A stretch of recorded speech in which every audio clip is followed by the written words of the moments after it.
Are you bothered by under eyelid puffiness? Let's dive deep and talk about all the options. I'm Dr. Erin Smith, double board certified facial plastic surgeon here in Austin, Texas. And today I want to talk about one of the things I see the most that is sometimes one of the most complex, lower eyelid puffiness. So there's a lot of things that contribute to lower eyelid puffiness. The lower eyelids love to pull in water. So the lower eyelids can fluctuate a lot, and there's many things that contribute to this. So when I see you, I'm gonna assess several things. First, I'm gonna look at your skin. The skin can contribute. Over time, the skin in our lower eyelids gets a little bit thinned out, and we start to see fine lines. The fat pads in the lower eyelid can contribute. So around our eye, we have lower eyelid fat pads that sit in our eye socket. As we age, those fat pads do tend to push forward naturally over time. And if you're a little bit swollen, that puffiness can get worse by pulling in water.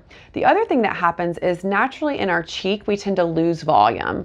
So along our cheekbone here, we lose volume due to one, volume descent, meaning that the volume tends to drag down as we age, and two, volume loss. Even if you're going to stay the same weight your whole life, a lot of times we lose volume along the orbital rim. And this worsens the puffiness, because if you have puffiness in your lid with volume loss below that, you're going to see more of a shadow, and that's going to create more puffiness there. So there's several different treatment options. I'm looking at ways to smooth the skin, get rid of the bag, and then also fill the void or fill the volume loss. So these things can be surgical or non-surgical. On the non-surgical side, it's just trying to improve the integrity of the skin. Anything you can do for the skin in this area is going to help the look of your lower eyelids. This could be as simple as skincare or laser tightening. And then for the volume loss, it could also be non-surgical. We all know about fillers in the lower eyelids. So adding a little bit of filler to your tear trough region, while it will not take away the puffy, it will camouflage the puff in that you're filling in that shadow, and that will make the puff look less noticeable. So that's one thing that a lot of our younger patients that have kind of a mild puff that are not ready for surgery, they'll add a little bit of filler right below that, and that does help to camouflage it by replacing the volume loss. Then you have people that are a little bit more advanced, and this is not a specific age. I can have somebody in their 20s that have genetically very heavy bags, or somebody in their 60s or 70s. And so for those patients, filler might not cut it. Filler, you can only add so much filler to fill in that hollow and make it look still natural. So in those patients, we talk about surgery. For surgery of the area, I'm looking again at the two things, the puffiness and the volume loss, because they both go hand in hand.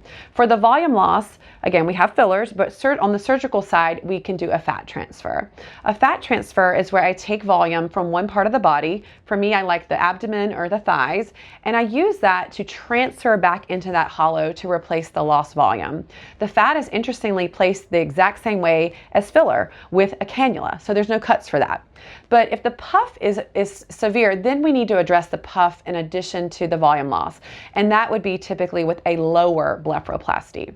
A lower blepharoplasty is where I make an internal hidden incision in the eyelid, and through that incision I can access the lower eyelid fat pads. There's several things I may do with those fat pads depending on what they look like. In some patients, I'm just smoothing them down by removing a little bit of fat. And in some patients, I actually can do what's called fat transposition, which is where I utilize the fat to fill in the void.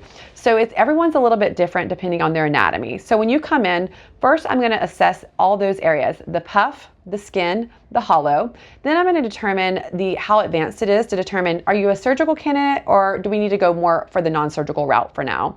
And then once we decide if you're a surgical candidate, then we decide, okay, is it just volume loss that we can camouflage the puff, or are you at the point where you need to have a lower blepharoplasty with the fat transfer? So when you come in for a consultation, I will do a full anatomical assessment and educate you on these things, and then we'll talk about surgery, talk about the healing process, and go from there. So please come in, and I would love to meet you.